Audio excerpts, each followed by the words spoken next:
Assalamualaikum warahmatullahi wabarakatuh. Baiklah, di sini saya akan menjelaskan sejarah Indonesia jenjang SMA, yaitu corak kehidupan masyarakat praaksara. Corak kehidupan masyarakat praaksara terbagi atas tiga. 1. Pola hunian.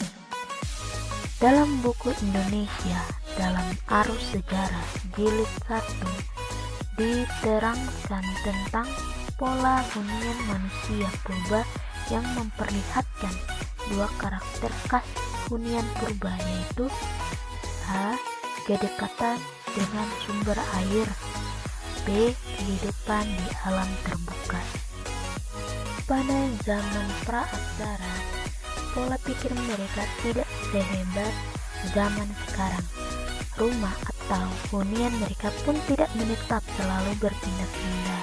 Dalam hal hunian, masyarakat praaksara memilih tinggal di dekat sumber mata air dan di alam terbuka.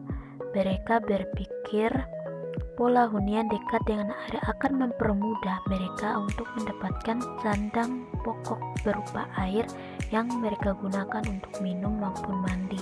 Terkadang juga masyarakat praaksara pun membuat sebuah lubang untuk tada air hujan jika jauh dari sumber mata air.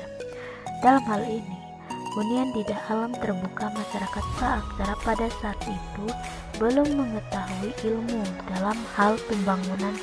Mereka hanya dapat hidup di dalam gua atau di bawah pohon yang besar. Hunian di alam terbuka juga mempermudah mereka dalam hal berburu atau mencari sandang pokok berupa makanan yang dapat dicari dengan mudah di alam terbuka. 2. Dari berburu, meramu, sampai bercocok tanam.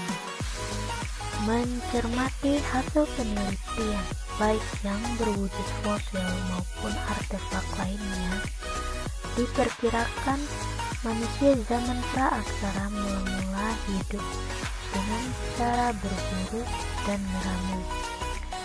Hidup mereka umumnya masih tergantung pada alam. Untuk mempertahankan hidupnya, mereka menerapkan hidup nomaden atau berpindah-pindah tergantung pada alam.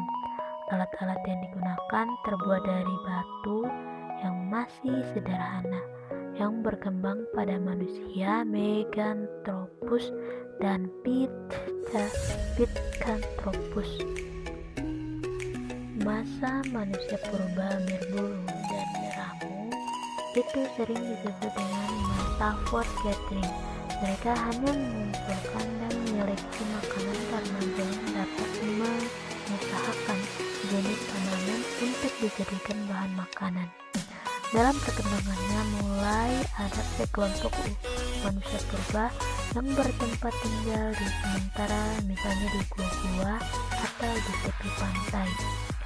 Peralihan zaman Mesolitikum ke Neolitikum menandakan adanya revolusi kebudayaan dari foraging menuju producing dengan Homo sapiens sebagai pendukungnya. Mereka tidak hanya mengumpulkan makanan, tetapi mencoba memproduksi makanan dengan menanam. Kegiatan bercocok tanam dilakukan ketika mereka sudah mulai bertempat tinggal, walaupun masih bersifat sementara. Mereka melihat biji-biji sisa makanan yang tumbuh di tanah setelah tersiram air hujan. Pelajaran inilah yang kemudian mendorong manusia purba untuk melakukan cocok tanam. Dan kegiatan manusia purba bercocok tanam terus mengalami perkembangan. 3. Sistem kepercayaan. Zaman praaksara sudah memiliki suatu sistem kepercayaan. Perkembangan ini muncul ketika manusia menemukan peradaban di antara sesuatu hidup dan sesuatu yang sudah mati. Kemudian, cara mereka mendekatkan diri dengan mengadakan berbagai macam upacara dengan ritual pemujaan, pemberian sesaji, dan upacara-upacara lainnya. Ada beberapa sistem kepercayaan zaman pra-aksara, yaitu roh nenek moyang.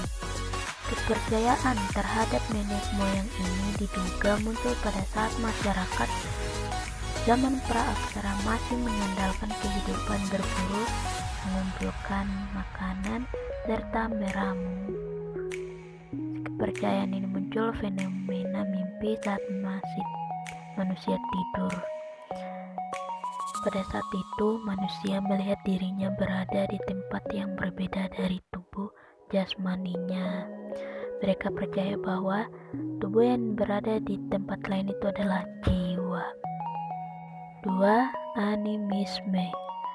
Animisme adalah tahap kelanjutan dari kepercayaan terhadap roh nenek moyang. Mereka mulai memahami sebab-sebab gejala alam yang terjadi.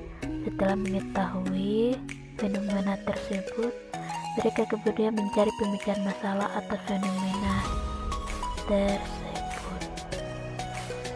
Yang menganggap penyebab terjadinya fenomena tersebut adalah roh sebagai penentu dan pengatur alam semesta. 3. Dinamisme.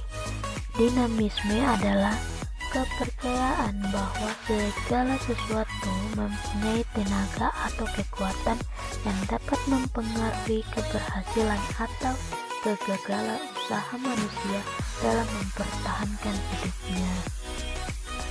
4. Totemisme.